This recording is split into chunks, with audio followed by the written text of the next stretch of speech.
वो पहली बारिश। शिवम एक शांत और सपनों में खोया रहने वाला लड़का था। वह एक छोटे से शहर में अपने माता पिता के साथ रहता था। कॉलेज में उसका मन पढ़ाई से ज्यादा किताबों और कविताओं में लगता था। उसे बारिश बहुत पसंद थी क्योंकि बारिश में सब कुछ धुल जाता है सिवाय यादों के। एक दिन जब पहली बारिश आई, शिवम अपनी पसंदीदा किताब लेकर कॉलेज के पीछे वाले बगीचे में बैठा हुआ था। तभी अचानक एक लड़की तेजी से भागती हुई आई और उसके पास ही वाले पेड़ के नीचे छिप गई।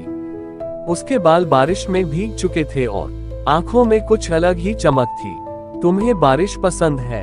उसने मुस्कुराकर पूछा। शिवम थोड़ा चौंका पर मुस्कुराया बहुत ज्यादा, जैसे ये बारिश ही मेरी सारी उदासी धो देती है। मुझे भी, लड़की ने कहा। वैसे मैं आर्या हूँ। बस वही पल था जब शिवम की दुनिया थम गई। आर्या की मुस्कान में कुछ ऐसा था जो सीधे दिल को छू गया। वो मुलाकात पहली थी लेकिन आखिरी नहीं। कॉलेज में अब दोनों अक्सर साथ दिखते, लाइब्रेरी में किताबें ढूंढते, कैंटीन में कॉफी पीते और सबसे ज्यादा उस बगीचे में बैठकर सपनों की बातें करते। शिवम उसे अपनी कविताएं सुनाता और आर्या अपने अधूरे ख्वाब बताती। धीरे धीरे दोनों को एहसास हुआ कि ये दोस्ती अब एक नाम से ज्यादा बन गई थी। एक शाम जब बारिश फिर से आई, शिवम ने आर्या को उसी पेड़ के नीचे बुलाया। वो नर्वस था लेकिन उसकी आंखों में एक विश्वास था। आर्या, उसने धीरे से कहा, जब तुम मेरे पास होती हो तो जैसे हर मौसम अच्छा लगने लगता है। शायद ये प्यार है या शायद कुछ और, पर जो भी है मैं इससे खोना नहीं चाहता।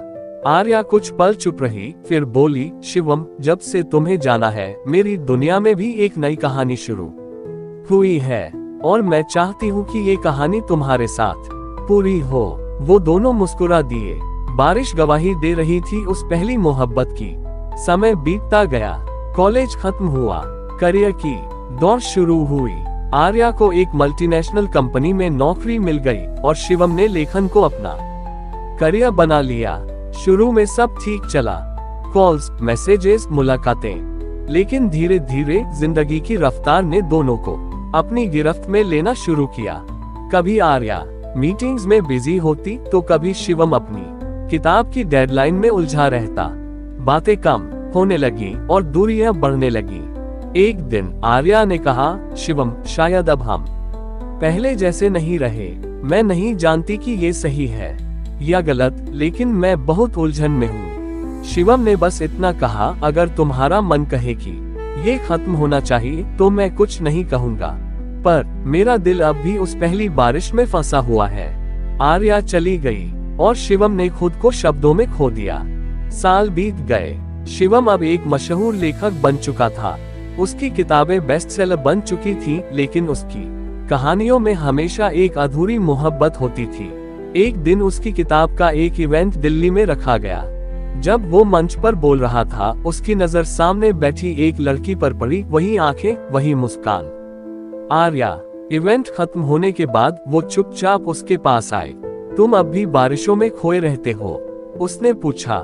शिवम हल्के से मुस्कुराया, हाँ, अब भी, और अब भी उस एक बारिश को ढूंढता हूँ। आर्या की आंखों में नमी थी।